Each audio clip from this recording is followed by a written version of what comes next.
What's up guys, David Wanted 797 here, back with another video. Now in this video, I wanted to talk about the iPhone 10 and the iPhone 8. I wanted to draw links back to how I think Apple's product line might be getting a little bit confusing with the way they're doing this with their phones. Back when the iPhone came out, you could buy one iPhone. That was it. One phone and one color. They eventually changed that towards the iPhone 3G, where they introduced the white color. They kept this going with the iPhone 3G, and then in the 4, it took nearly a year for the white color to come out. Now I believe this was due to Apple trying to get white glass, which actually is quite hard to do. 4S was black and white, and then once we got to the 5 and the 5S, we started to see the introduction of the gold, and then with the 6, the rose gold. One of the things with the iPhone 6 we also saw was the introduction of a plus the screen size changed with the iPhone 6. Since then, there's been 2 iPhones available.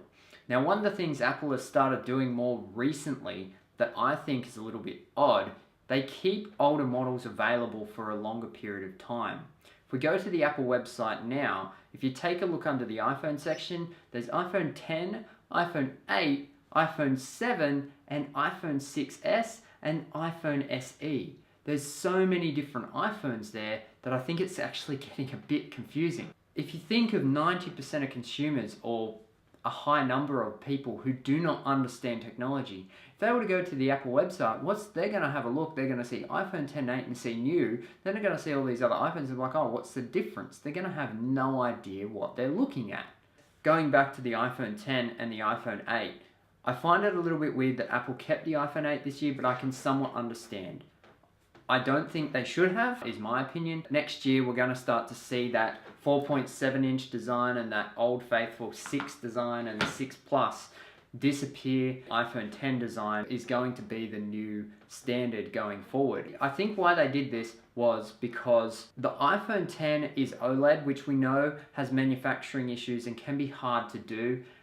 With the popularity of iPhone, it's very hard to make a very large number of them very quickly, so I think that's why, 1, the launch of it is pushed back, and 2, they kept the iPhone 8. It's to keep constraint off the 10, even though it's going to be constrained as hell anyway. It's to keep those people who don't really care, they're just looking for an upgrade from their iPhone 6 or their iPhone 6S, and they don't really care about the iPhone 10. The iPhone 10's price is also going to be a huge deterrent for some people. Paying that much for a phone where you can pretty much buy a laptop, people are just not going to bother. A lot of people are just going to be like, oh, screw it, I'll just get the iPhone 8 or the iPhone 8 Plus. Even though I wish Apple didn't do the 8 and the 8 Plus and just went for the 10, I can understand that side of it, that production issues, it's better to have something available for people versus something that they say, oh, look what we've made, and then no one can get one. Going forward though, next year I would love to see the 6, 7 and 8 design finally die. I get the feeling it's not going to, but we might see it for one more year to come. But the iPhone 10 has the great new features, and I think Face ID and all those things are going to be it going forward.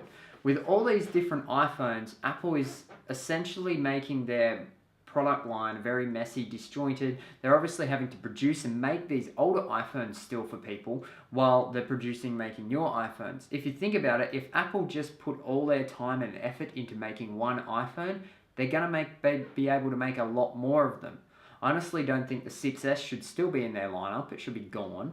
The SE, I can maybe understand it being there because of the form factor, and that's its main selling point. And the 7, sure, you can keep the previous model. But it's getting a little bit messy, I think.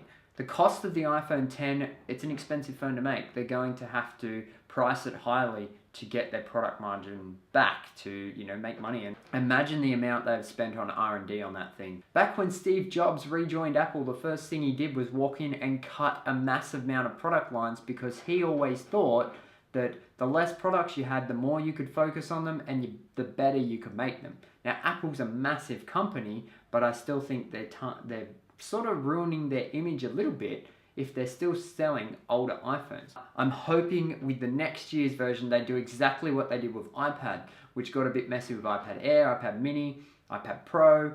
Now they've just got iPad and iPad Pro. I'd love to see them do the same thing. Next year, I'm guessing we're going to see iPhone. I hope they get rid of the 10 and the 8 naming scheme. They just keep iPhone as the naming scheme for the newer one. They then just differentiate them by the year they're made. So iPhone 2018, that's how we know that that's that year's and that's the model. We then can, obviously they probably will keep the iPhone 10 around as a legacy, but I would love to see the iPhone 6s, the iPhone 7, and the iPhone 8 disappear. Just keep the 10. Just have the new iPhone, which is 2018, and the iPhone 10. Keep it simple. You could potentially even keep an older iPhone 8 in there as the smaller design, the 4.7-inch iPhone 8, then have the 10, which is now obviously next year a year old, as the Plus version. And then have your newer iPhone, which matches the 10's form factor, but obviously upgraded for next year. Anyway, guys, those are my thoughts on Apple's lineup. I think it is getting a little bit messy. I'm hoping we don't see iPhone 9 next year. I assume it's gone. iPhone 11, I hope, is not a thing. Leave your opinion down in the comments below. If you like this video, subscribe for more and hit that like button. See yous.